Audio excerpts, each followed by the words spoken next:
Hallo julle, my naam is Quentin en welkom julle so by Koswerf se kombuis in 'n ander man se huis. 'n Vraag wat ons gereeld gevra word van ons gaste hierso by Klein Kariba se Koswerf restaurant is: hoe kry ons dit reg om sulke lekker gekarameliseerde eie of gebraaide eie soos almal dit bekend is te maak? Wel, ek gaan julle wys. Dis vrek maklik. Ons by die restaurant self, omdat dit so populêr is, maak ons dit in groot maat, maar ek het die resep 'n bietjie aangepas vir julle by die huis.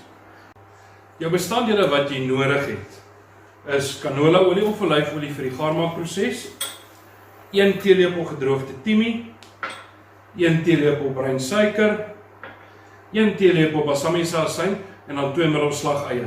En dan het ek ook, ek het vergeet. Andreas, Ja, papa? wil jy gou vir my sout en peper kry asseblief, papa het vergeet. Ja, papa. Sout en peper wat jy nodig het, dit gaan ons doen na smaak. En dan die sout gaan ons nog 'n stapie gebruik as ek nou sal verduidelik. Sal jy iets wat ek vir jou moet? Dis dit. Baie dankie my seun, baie waardeer. Die eie wat jy gebruik, maak seker dat hulle ordentlik fyn gesny is. Hoe fyner jy hulle sny, hoe vinniger gaan jou gaarmaakproses wees.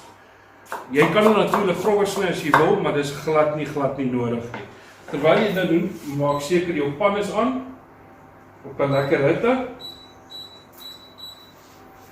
Ons gaan ons olyfolie bygooi. Verhit jou olie in 'n pan totdat dit lekker warm is en dan plaas ons eie binne-in. Daar sê dit is die geluid wat jy wil hoor.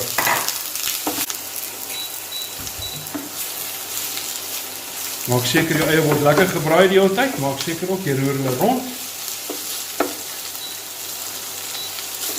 En dan op hierdie stadium wat ons gaan doen, sit ons bruin suiker by. Ons gedroogde timie. En dan 'n tip vir julle by die huis. Sit van die sout by. Want die sout haal die vog uit jou eie uit en dit maak dat die braaiproses net vinniger gaan. As jou eie begin te verkleur, so tyd vir jou balsamiese asyn. En dadelik slaan hy reeds in die balsamiese asyn jou. Kook hom nou rustig verder of braai maar rustig totdat hy begin na 'n stroperige tekstuur kry.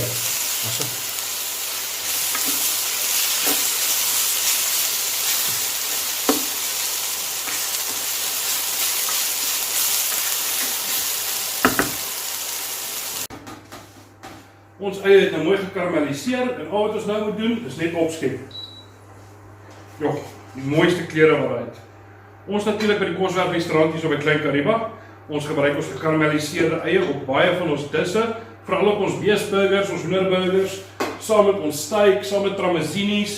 Ons gebruik dit dan ook saam met ons geroosterde broodjies, saam met braaibroodjies vir soveel verskillende goed. Vir jou daar by die huis, Vrydag aand as jy daai steekie op die kolle het of daai varkchoppie, gaan net so goed werk. Maar ook kan jy hom gebruik koud as 'n tipe van 'n bladjang as jy dalk enige snoepappies moet doen. So daar sê, hoop julle dit geniet en kyk uit vir nog resepte wat daar kan opkom. Dankie julle, totsiens.